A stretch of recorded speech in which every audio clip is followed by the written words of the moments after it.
Hi everyone. Whoever's tech. Okay, whoever's. Can you promote Priyanka, please? Um, we'll probably just wait a few minutes for people to join. Thank you so much to everyone for being here.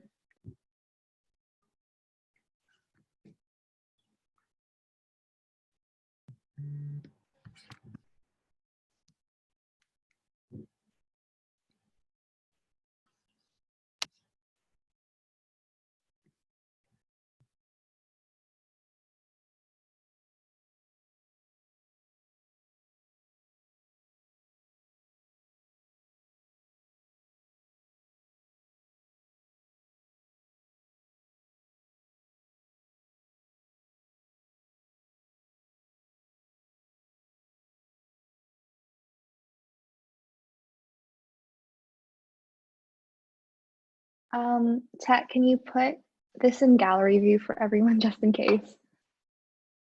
Oh my gosh. Hi, Nikki, who's watching.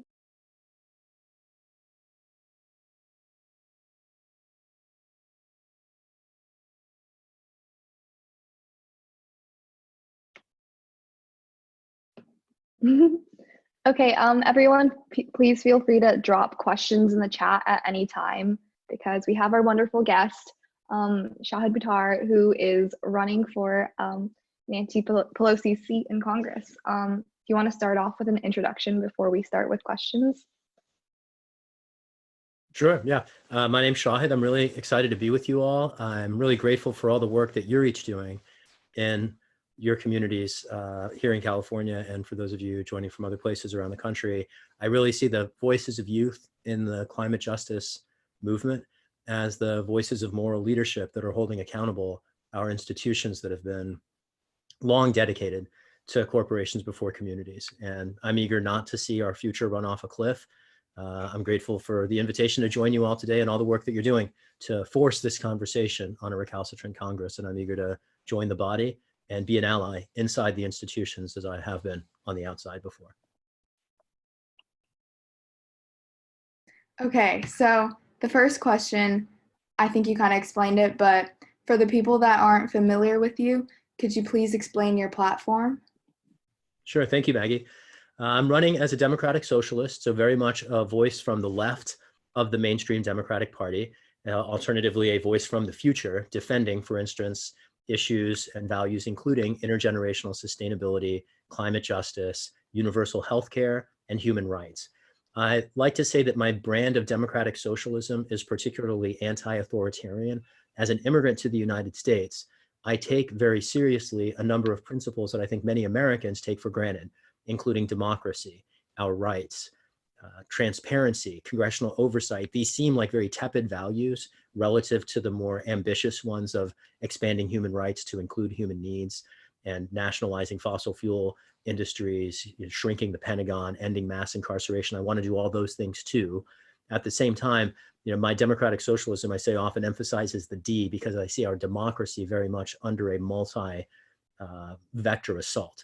And the work that I've done over the last 20 years has been most prolific in the context of challenging government secrecy and defending civil liberties from government surveillance and CIA torture, state violence in the context of policing.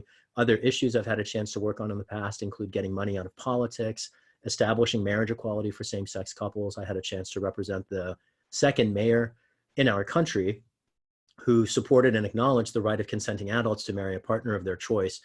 His name is Jason West. He was the elected mayor of New Paltz, New York. I'm proud of that work, and I would say that it, beyond the platform, indicates the character of the alternative that my campaign offers San Francisco. In 2004, as a young lawyer, without any privilege, as a cis hetero Muslim from the rural Midwest, I was fighting in the courts for marriage equality because I recognize that rights and oppressions are intersectional.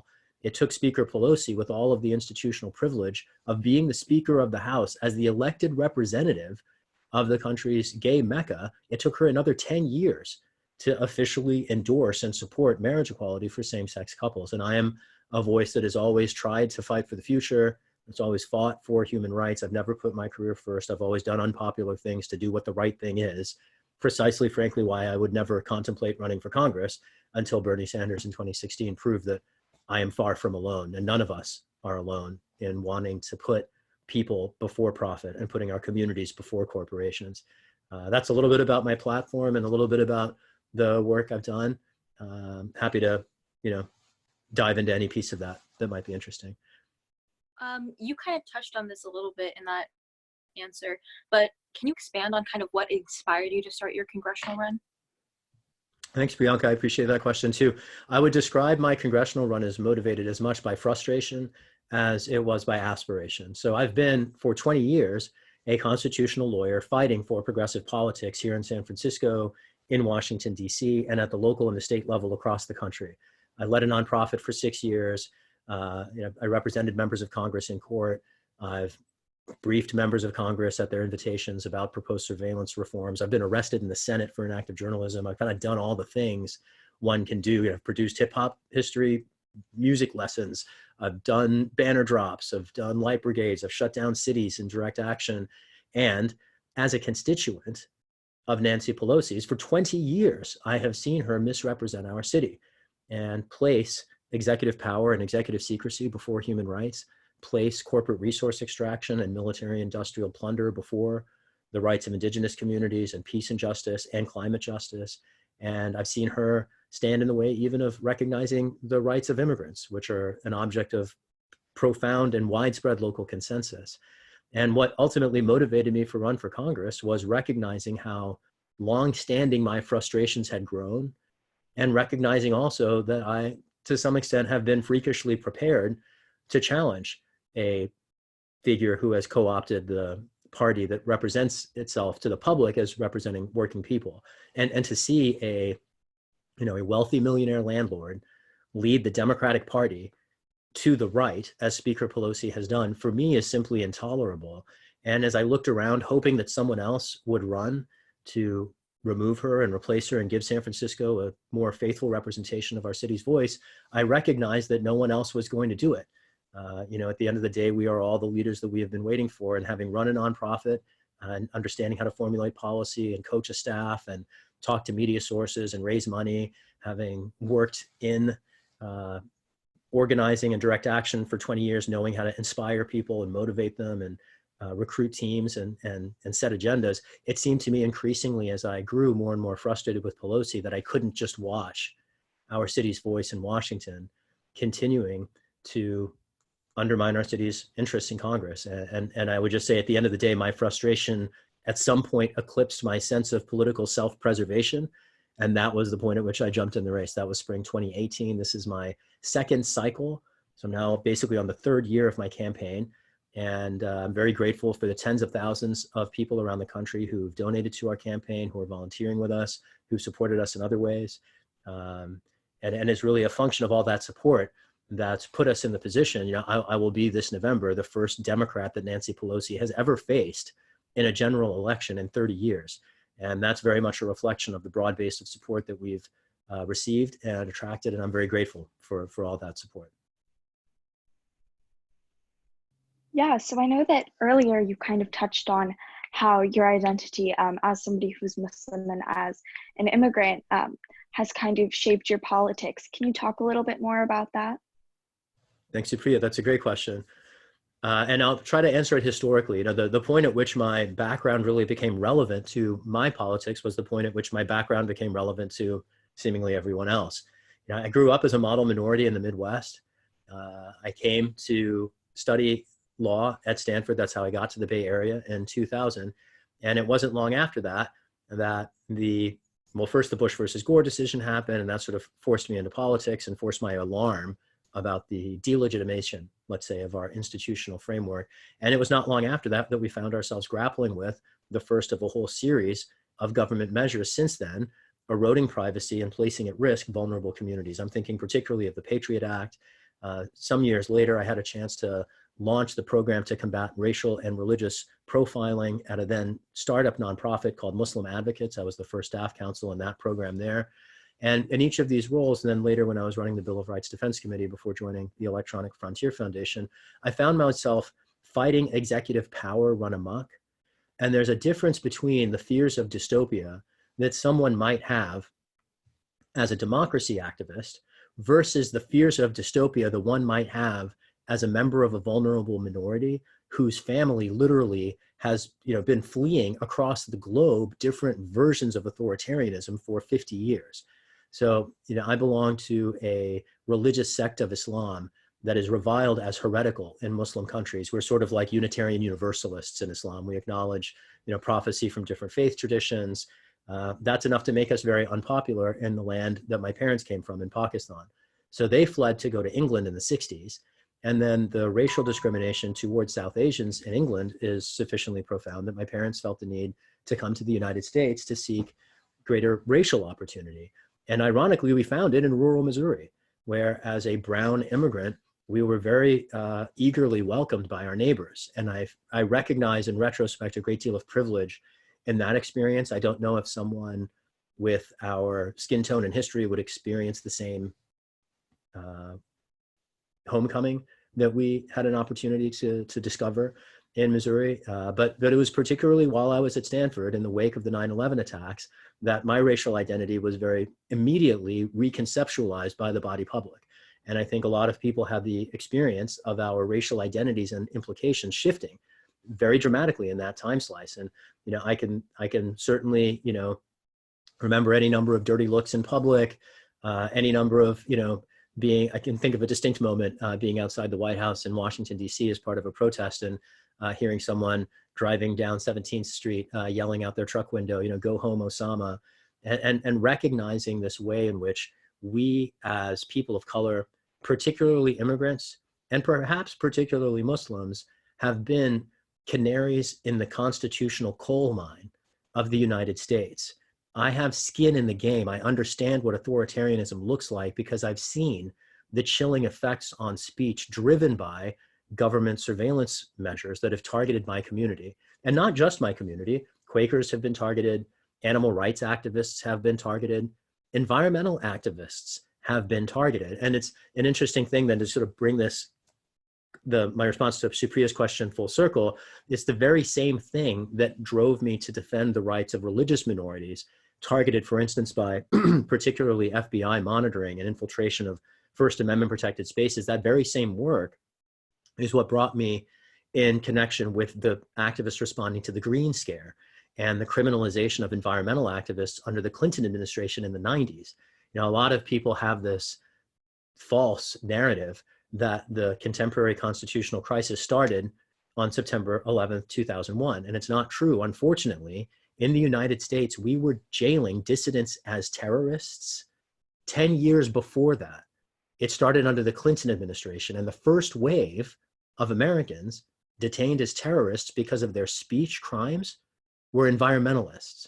And I do often think, how different might our environmental policy look? How different might our energy policy look? How different might any number of things look if we actually embraced First Amendment values and let dissidents speak rather than criminalizing speech as our government has for entirely too long. And at the same time that my faith community and my ethnic community and the broader community of immigrants have been targets in that grand enterprise of dissent suppression masquerading as security theater, I've seen environmentalists also unfortunately bear the brunt of the very same agenda. And I'm concerned in both dimensions, both as an immigrant and as a Muslim and as an environmentalist. Across each of those identities, I'm concerned. And it is the intersection among them that drives me to the work. Thank you for speaking on that. And I didn't even know about the environmental activists part. And I think that's important for our movement today to recognize, is that we have privilege because we are generally not facing a ton of jail time or being arrested, putting our bodies on the line. And that does have to do with the fact that, like, currently, our strikes are kind of, often we have permits, they're kind of a little bit performative. And what we're trying to do in the future is work on more direct action, work on more, kind of putting more of our bodies on the line, because we do have the 10 years and in remembrance of the environmental activists that did get jailed for being dissidents. And connecting that point is to one of my questions. It's actually about when you spoke at our Silicon Valley September 20th rally last year. Yeah. I remember you made this point about abolishing the CIA, and afterwards, the moms, actually, I mostly heard this from moms, but they were so, I guess, pressed about it. And like, I guess, what would you say is like the need for a lot of mainstream neoliberals to understand about the intersections of like the military industrial complex with the climate justice and overall like every justice movement? Thank you, Helen. You guys have great questions. I'm so honored to have a chance to embrace this dialogue at this level. Maybe just one thing I'll bridge to your question you raised before, that the history from the 90s was new to some of you. Is that true for others? Because I would love to just share a few. Okay, so let me just give you a few search terms to read about and learn more independently.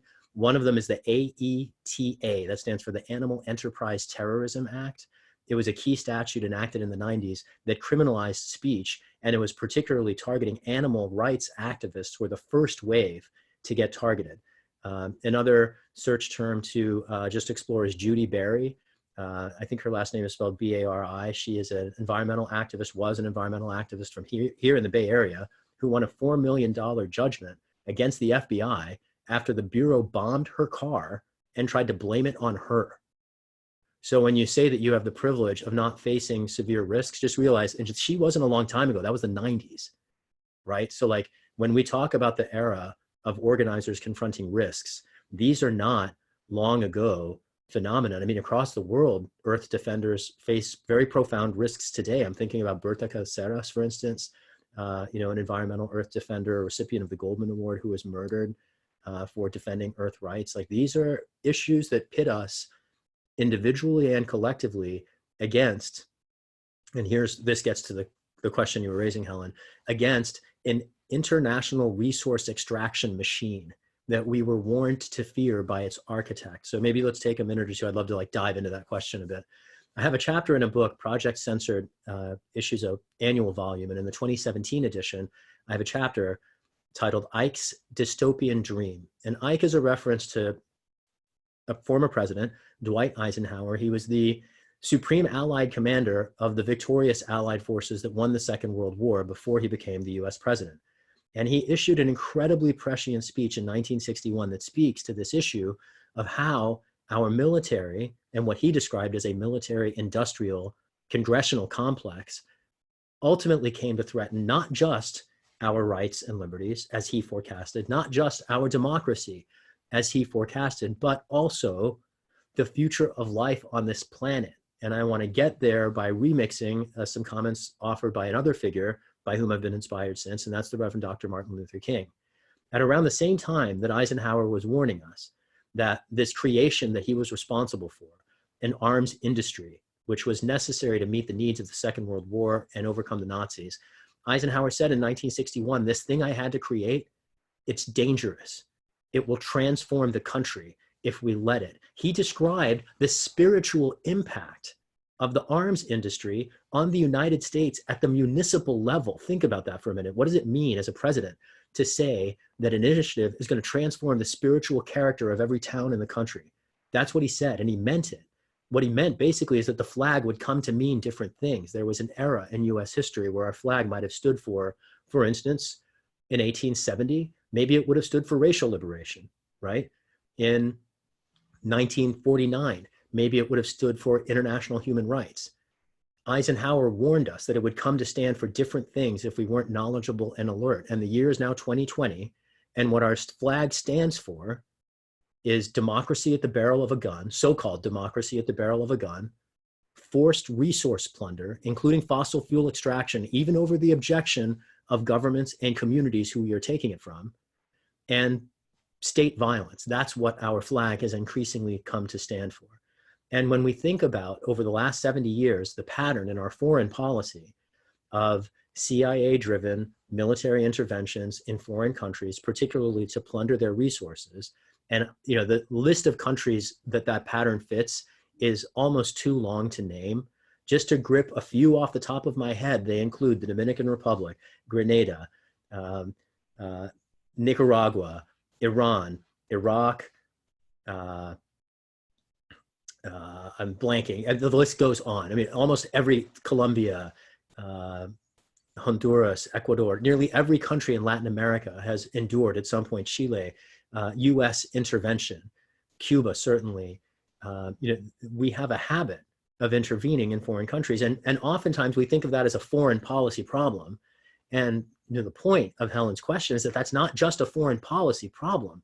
That's a climate justice problem, because in two different dimensions, it is both the case that the US Department of so-called Defense is the largest institutional source of carbon pollution on our planet, meaning that we burn more carbon protecting ourselves or asserting US interests and projecting them around the world than any other enterprise on the entire planet. And in addition to burning that much carbon, more than anything else, we also use our military industrial complex to extract more from the ground. The perfect example of this, just to connect the dots between climate justice and our abusive, belligerent, xenophobic foreign policy, which is bipartisan, incidentally, a perfect example is Iran. In Iran, in 1953, the country attempted to nationalize its oil fields, saying that US and UK oil companies were no longer welcome to monetize their petroleum resources. And in response, the US engineered a coup, put in place a brutal dictator who then, 20 years later, inspired a right-wing revolution. And that's the Iran that we have come to know since. And when we rewind the tape in each of these cases where we have foreign policy antagonists around the world, often it stems from a root of a nationalistic attempt to challenge the US hegemony and claim to natural resources that, just to be very clear here, are not ours to claim. And I'll even go beyond that. I think natural resources generally are no one's to claim. Anytime we allow resource extraction, even when it doesn't include a military industrial complex and violence and death, any resource extraction plunders the future.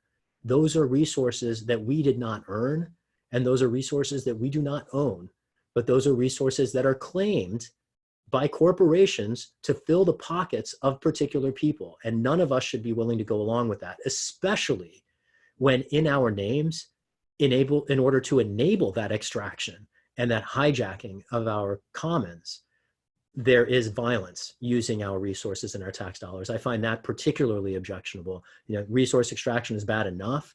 When it's forced resource extraction, in a democracy, unfortunately, we are all complicit. And I do see certainly the goal of climate justice requiring much more than a complete transition to 100% renewable energy. Energy policy is a big part of securing climate justice. Rationalizing our foreign policy has to be as well. And ultimately, unless we shrink and gain control over these institutions that have run amok and don't answer to any civilian authority, we can't claim to have met the needs of the future. Wow, thank you. Thank you, Shahid. That was very insightful. So Aoife, who's a White Cat organizer, asked a question. She said, San Francisco has seen a shift in its culture and the city's makeup over the past few decades with the rise of the technology industry and the gentrification that has come with it. How can economic and social justice work to protect the cultural history and communities of San Francisco and cities across the country? Nice. I'm appreciating the intersectional dialogue, because that's so, in some respects, far afield from climate, but also inextricably related to it. We see here in San Francisco a very similar pattern that many cities around the country are grappling with. And it's a pattern that relates to a predatory, speculative real estate market driving displacement and driving gentrification. And San Francisco has had a brutal experience with this dynamic over the last 20 years. We used to have a very, very diverse community. And in some respects, we still do. We have substantial Latino populations, we have substantial Asian populations, we have substantial populations of people who define our sexual preferences and orientations in our own terms. We have a very increasingly diminished, just a vanishing Black population. And it's frankly a problem. And it reflects the inhospitability in our cities to residents of real estate markets that privilege the interests of speculators over residents. Now, when we think about social justice activists and opportunities to defend our communities and ensure that people get to stick around, I think of activism aimed at ensuring housing equity and housing justice as among the most, the longest levers to ensure that continuing inclusion.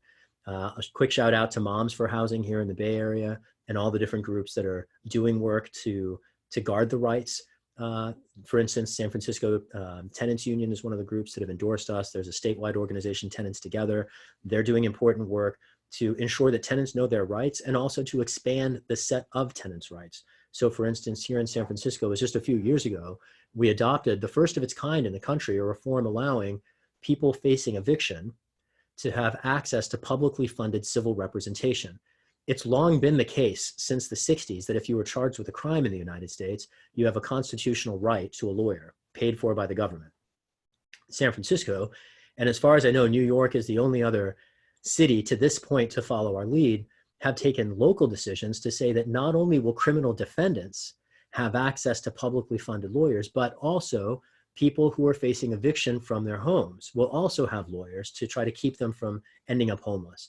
And that's an important initiative that we can see federally. That's one thing I would like to take to Washington, to take to Congress as a proposal to fund civil representation for people around the country who are facing eviction. That's the kind of campaign that can make a big difference in the lives, not just of individuals and families, but of entire communities in cities across the country.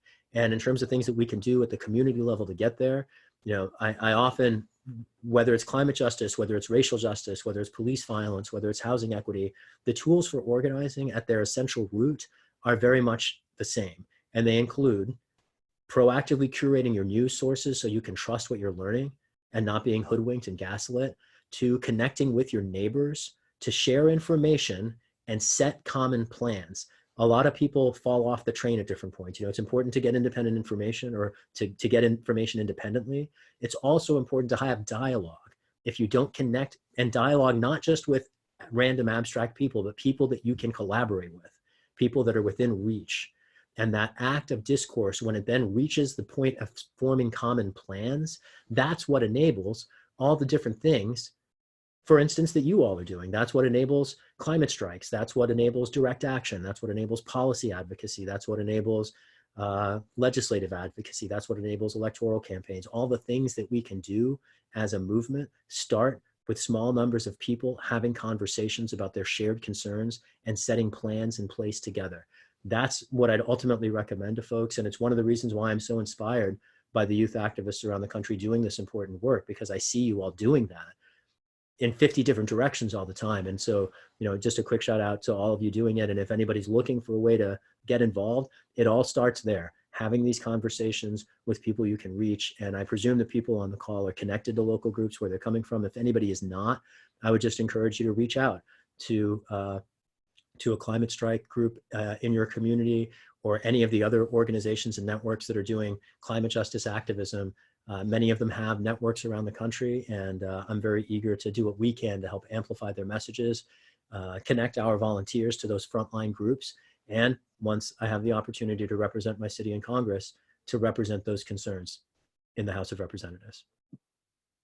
And kind of more on that, on your platform of revolution, that's kind of a lot what you run on, but how do you plan to avoid playing into the electoral system and continue that movement once you're in office? Yes, that is ultimately the million-dollar question. I think we have as a movement seen so many people go to Washington in whom we might have hopes. I remember hearing a presidential candidate in 2007 speak in Washington, D.C. about how all change comes from the grassroots. And I remember thinking to myself, I've never heard a presidential candidate talk like that. And when Barack Obama went to Washington, I had some hope. And, you know, it didn't last very long because unfortunately his aspirations, or at least stated aims, fell very quickly on the shoals of the Washington establishment. And maybe I'd tell a quick story, and maybe that's less relevant, just to the question you raised and how I plan to stay independent and true to my roots when I go to Washington. I'll put it to you this way. I've been in Washington twice before. I've spent a decade there. I went in 2003 to fight the right wing. While I was there, I did the work, for instance, advancing marriage equality that I did, defending campaign finance regulations. I was on the board of the Washington Peace Center. I went back to Washington again after I'd returned to San Francisco for a few years. And in that time slice, I led the Bill of Rights Defense Committee. Over the course of the time that I've been in Washington, I've seen any number of opportunities to do the easier thing for the sake of political expediency, and I've just never done it. You know, I've walked away from money multiple times. You know, when I went to law school, I'd been working basically for a series of investment banks in Chicago. That's how I got my undergrad degree, was going to school at night, while working for Wall Street during the day. I got to see the precursors of the 2008 financial crisis. I saw the house of cards on which the derivatives market, for instance, was built. And when I left law school, I worked for a San Francisco law firm in the nation's capital.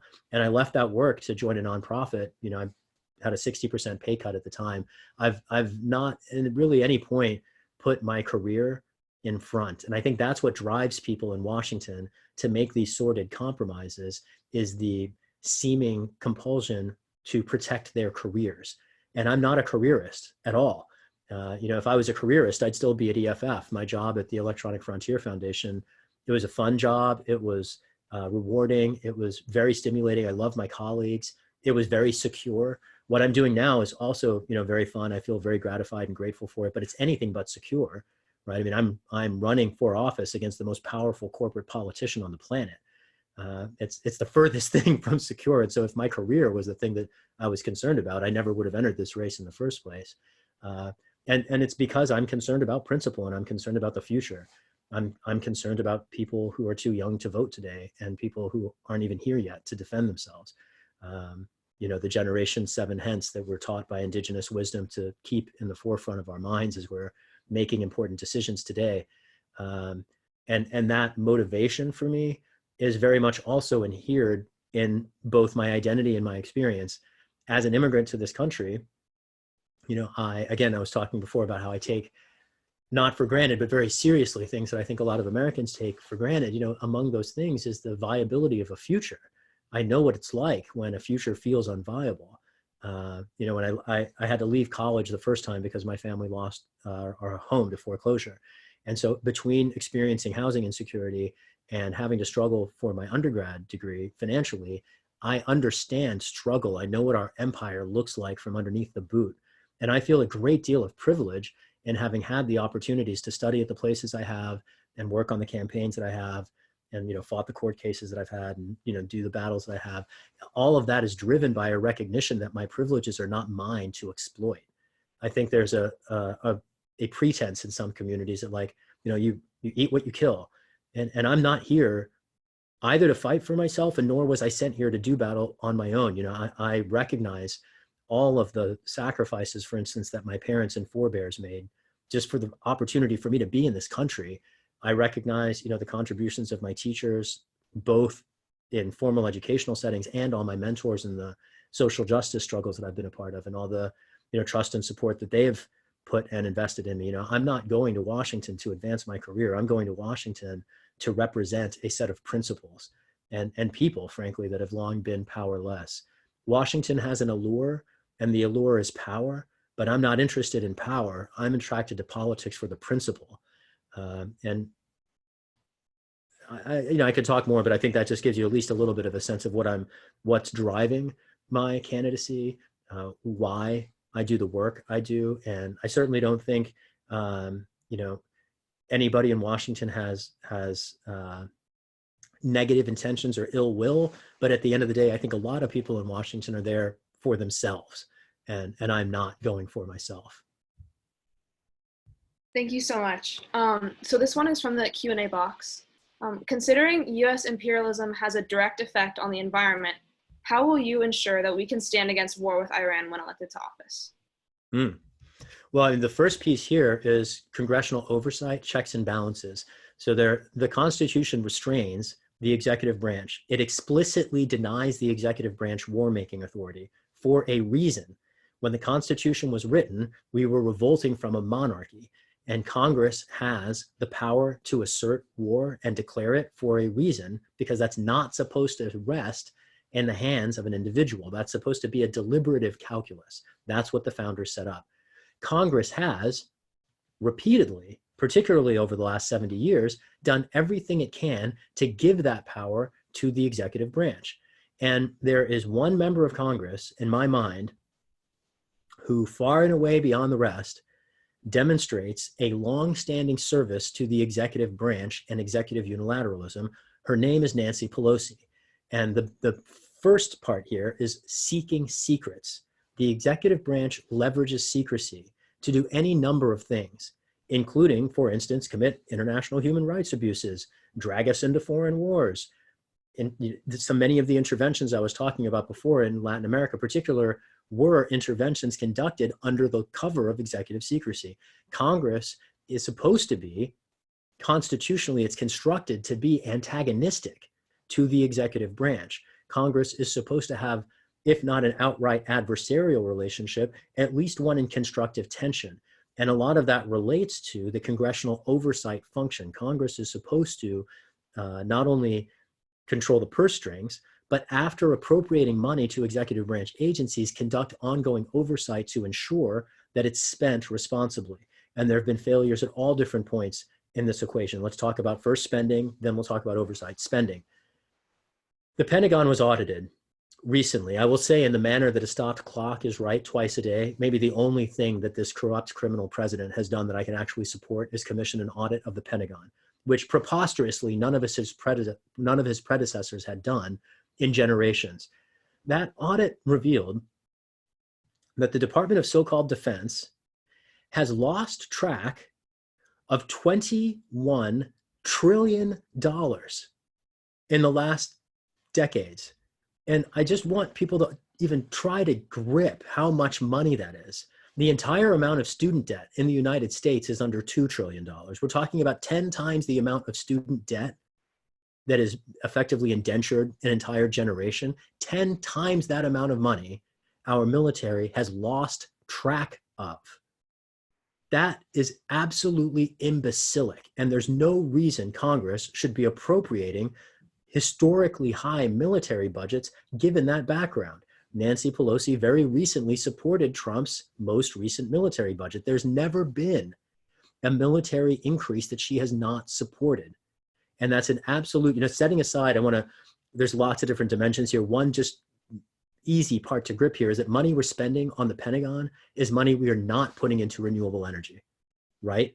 Just a direct piece. And then, of course, the money we're putting in the Pentagon is also going towards further climate pollution and the use of carbon, and then its further extraction in terms of these interventions. We talked about that dynamic before. So there's lots of different ways in which these appropriations, just the spending patterns, fuel the dynamic. And so the first thing we can do to diminish this unfortunate plundering of the future is to restrain the spending, to limit I don't want to just say limit future increases. I want to reduce the military budget substantially.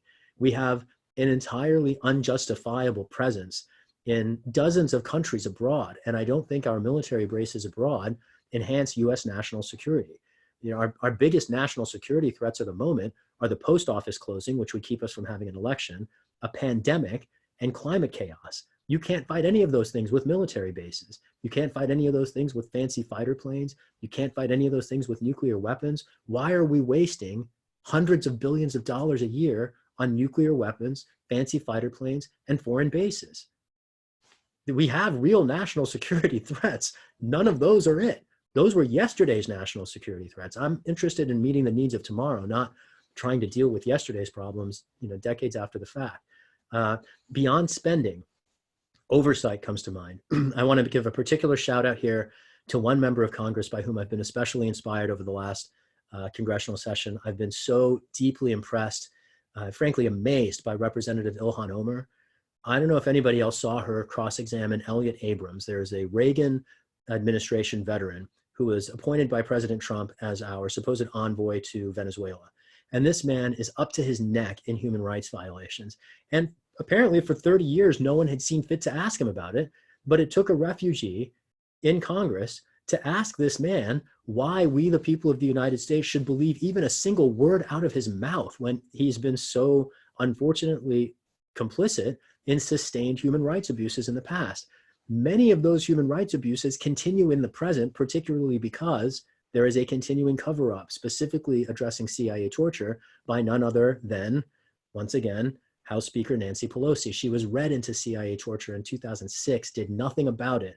And it's one thing to say that we tortured some folks. That's how Barack Obama reduced it.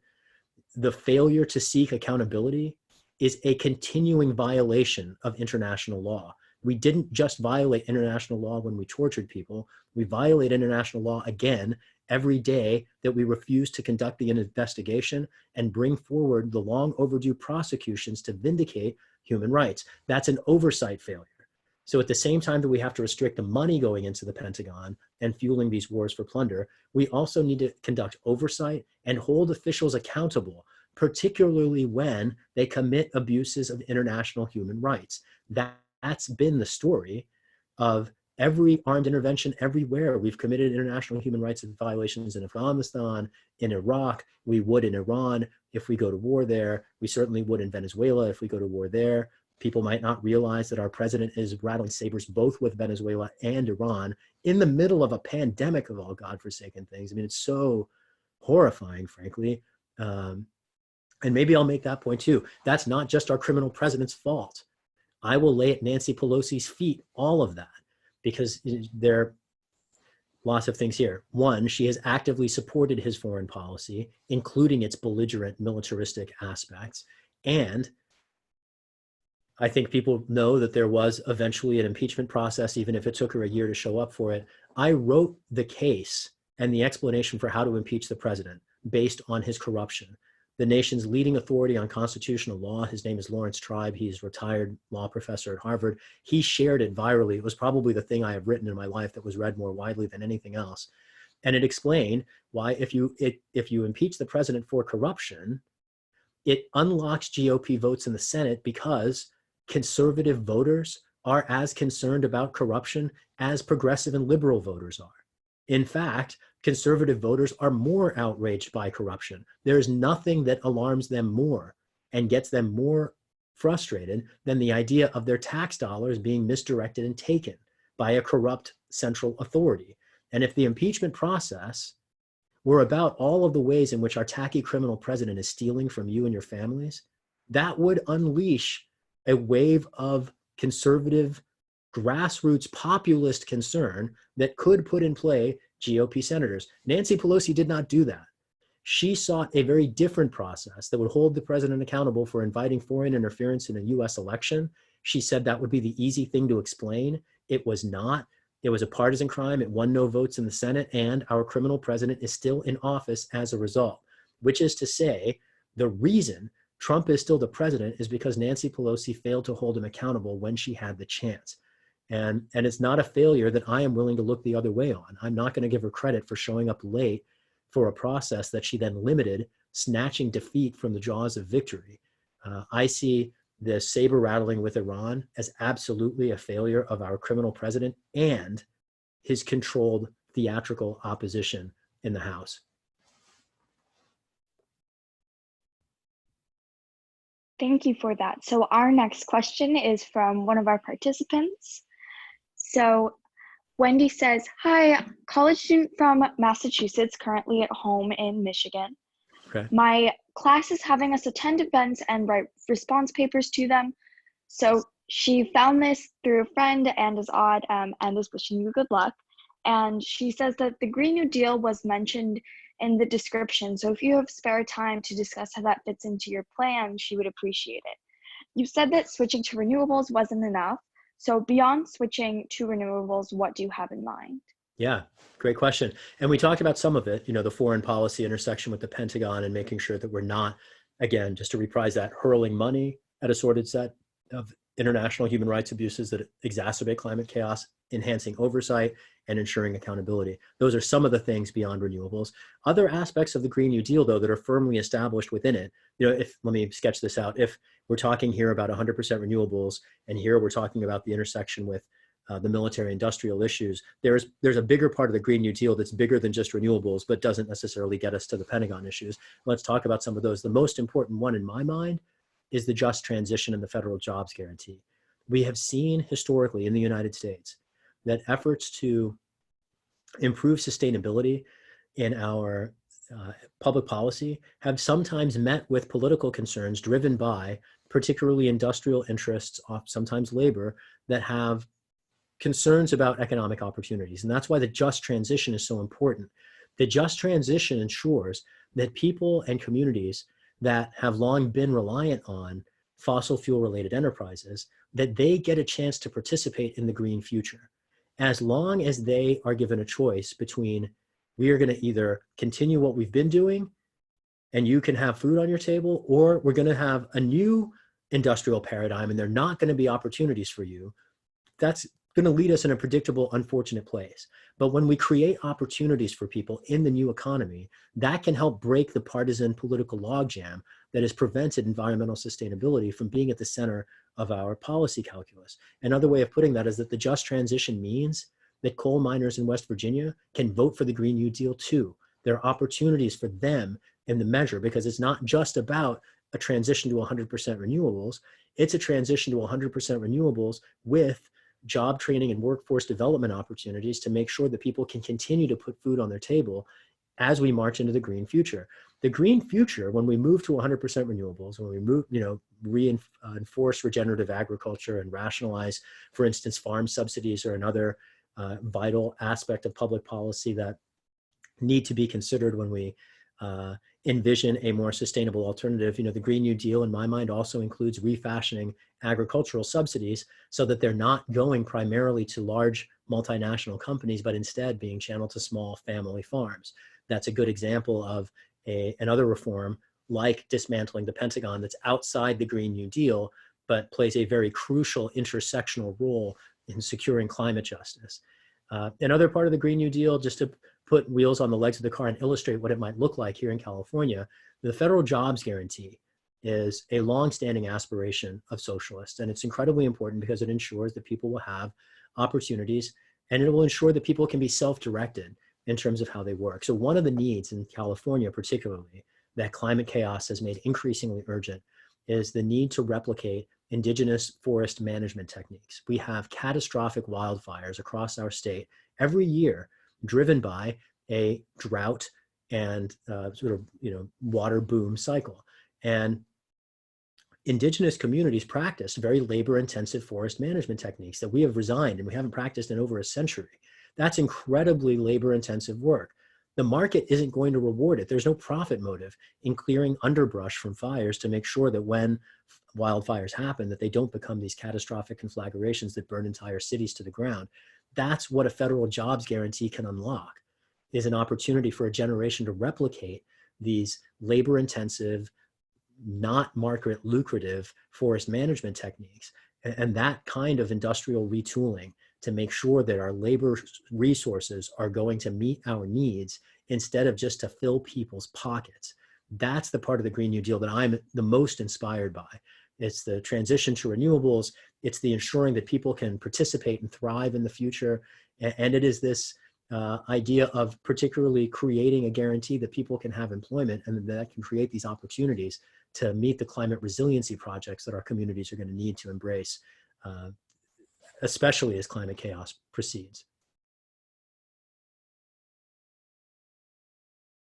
Okay, thank you so much for your very lengthy answer. We have learned a lot so far.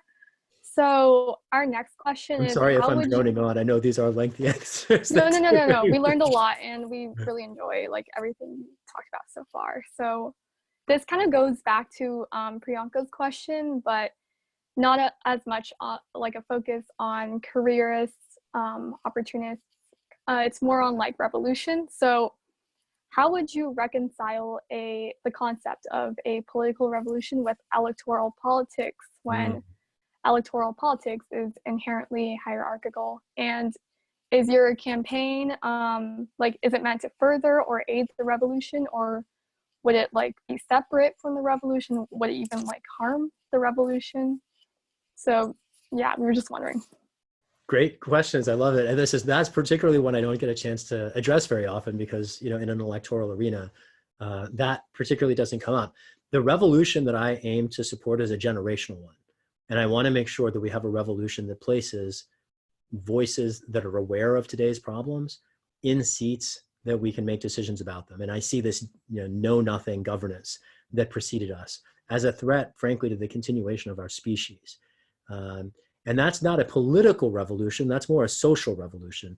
When I think about the tension between electoral activism and traditional forms of revolution, one of them is the relationship conceivably, and this isn't inherent in revolution, but there have been any number of nonviolent revolutions, but revolutions are often violent. And I am a nonviolent person. And so that's one basis for my dedication to electoral activism. As a Muslim as well, frankly, there have been entire zones of political discourse that are just not viable for us to contend, and any discussion of armed force is just not one in which I've felt a liberty to engage. And so that's not where my mind is at, and it's not where I've been at. I've also seen through our work, short of revolution, our work in the courts, our work in policy, I've seen civil rights expand. Gay people can get married to a partner of their choice and have families today because we have been able to secure civil rights through non-revolutionary means. Now, I think about revolutions outside the methodological context as seeking a set of substantive aims. Those are the same substantive aims I'm taking to Congress. They include making sure that every American has a roof over their head and food in their stomachs, establishing human rights to shelter, food, and housing, and healthcare and education, expanding our human rights to include our various human needs. I think of that as a very revolutionary concept. Now, I'm doing it methodologically through an electoral track, and then there's going to have to be a subsequent legislative phase, but in no way, in my mind, is that not revolutionary. And I certainly think it supports the goals of revolution to seek in policy their realization. I see the democracy offering a more humane alternative to force. I think that's what has made it compelling in the modern world.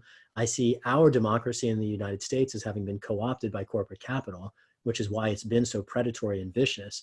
But I do think the opportunity to make our democracy accountable to the people again creates an opportunity for us to recover substantive principles, including equity, sustainability, opportunity for everyone, that might sound revolutionary if they were pursued through other means. So just to try to sum that up, substantively, I think our campaign is profoundly revolutionary.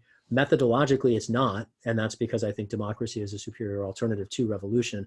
I do think that we ultimately face the struggle of democratizing this country because we falsely, frankly, claim to be a democracy. I think we falsely claim to be free.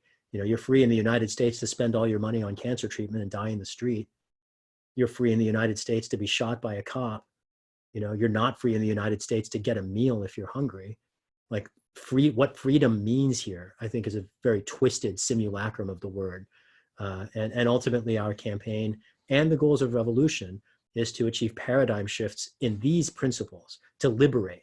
And I am a post-colonial liberation agent, and I do seek a liberatory policy through an electoral process. Thank you so much for that very illuminating answer. And I like how you make the distinction between the campaign's revolutionary and aspect and the substance of it. And super illuminating for me. My next question is also about your campaign. What's the major turning point in your campaign that needs to happen for you to actually win the seat? Because as she is so established and incredibly well funded, if you could make one major event happen that could in essence mark the beginning of the end for Pelosi, or what does your campaign see as the way to achieve that, especially with COVID-19, the grassroots, our strength is ground game? Great questions. So I'd actually have two different answers in terms of what needs to happen versus a pivotal event. The event, if I were to construct an event, is a debate. Nancy Pelosi hasn't debated a challenger in 30 years. And where I come from in the United States, you might describe that as not showing up for work. That's what candidates for public office are supposed to do. You debate your ideas, you defend your ideas in public. And as an incumbent with a 30-year voting record, I would hope that she would feel the responsibility to answer to the constituents for her votes. And she relies to a large extent on a corporate media depiction of her that flies in the face of the reality. And the fact of the matter is that her voting record can't withstand an informed critique, which is precisely why I don't expect her to show up for a debate today, having refused over the last 30 years to do that. The turning point for our campaign, we're frankly right around it, and it is the launch of distributed phone banking technology and infrastructure that enables anyone anywhere to identify and persuade San Francisco voters on our behalf. And we just launched those tools, in fact, in the last week. And when the pandemic first hit, most of our field game was focused on door knocking and campaign events, bringing people together, getting volunteers on the street, knocking on people's doors, sharing the campaign with them, meeting face to face. And obviously the pandemic shuts down all of those traditional campaign tactics. So it really makes phone outreach doubly important. and also opportune for two reasons. One, as long as people are sheltering in place, they're at home. So we found that the phone response rates are much higher than they were before the pandemic hit. Two, because people are at home, not just here in San Francisco, but around the country, there's a much broader volunteer pool available to make the phone calls than there are to knock on the doors, just because we have so much support from around the country. So we currently have hundreds of people making phone calls for us. We will soon be growing into thousands of people making phone calls for us. On Bernie's campaign for the White House, many of us were making calls to different states. And that's a lot of ground to cover. A whole state is a lot. And it wasn't just one, it was lots of states. And most of the time when we were calling a particular state for Bernie, we only had a few weeks. We still have over 6 months, and our district is no larger than a single city, which is to say we have plenty of time and plenty of hands to, if not knock on the doors during a time of pandemic, at least ring the phones to make those connections, to let San Franciscans know that we have a real choice, to let San Franciscans know that we have a choice between a servant of corporate power and executive power who has undermined issues including sustainability and climate justice for decades, versus a choice who has stood with our communities, confronted institutional power, and seeks climate justice and racial justice and economic justice. And I think with the time we have left and all the support that we have, especially armed with these new tools that we just launched, allowing anyone anywhere to sign up to make calls for us, if I can just shout that out, feel free to join us. You can sign up online at shahid.fyi/volunteer, or you can just visit our webpage, shahidforchange.us, and click the volunteer button in the top nav. It'll take you to the same place. But again, hundreds of people are making phone calls for us already. We're looking forward to that community growing into the thousands. And that distributed support, that artillery, you might say, from outside the district is going to be a crucial part of how we're going to win the race. Thank you. I really liked how you incorporated everyone and us so that we can volunteer for you. This last question. Not for me, for us. Oh, for us. Sorry. Okay, this last question is kind of like a wrap up. Looking beyond your platform, what is your pie in the sky environmental or social dream? Like what environmental policies or practices that seem impossible now should be a commonplace by 2040? That's a great question. I don't want to say that I wouldn't defer these to 2040 because I hope they happen sooner. The first one I wouldn't describe as a pie in the sky. I think this is imminently reachable. Here in San Francisco, we have a municipal composting program. It's painless. You have food scraps, they go in a different bin, the city collects them once a week. And that helps regenerate soil, which has all kinds of positive externalities, for carbon sequestration, for reducing and reusing, organic material. There's no reason that's just a municipal program, right? So I'd like to take to Congress a proposal to create grants for any state to replicate that kind of public composting opportunity. That's simple, that's a no-brainer. The pie in the sky idea for me, and I don't think frankly it can wait till 2040, because if it takes us that long, I don't know if we're all going to be here to talk about it, but that's nationalizing fossil fuel extraction companies. This is what got Iran invaded in 1953, right? When you start tinkering with corporate profit, people aren't very happy sometimes because capital has a great deal of influence. But at the end of the day, capital and I will use the word slavish devotion to it, capital is killing us already. It's not a future phenomenon. It's not a far off fear. It is already here. And we can't be committed to capital when human lives are on the line. And at the end of the day, mining, drilling inherently prey on the future. There's no good reason for us to incentivize through the market resource plunder. And the market is a creation of the legal regime. There's no reason we can't pass a law saying, in the same way that you can't sell your vote, that you can't sell things that you pull out of the ground. If you pull it out of the ground, pay somebody for it first, like the commons, and then maybe sell it. But don't just take it from all of us and then spew it into the air and force the future to deal with it. That's just such profoundly irresponsible economic behavior enabled by equally irresponsible political choices. And those are political choices that we can make differently. And I'm eager to make those different decisions.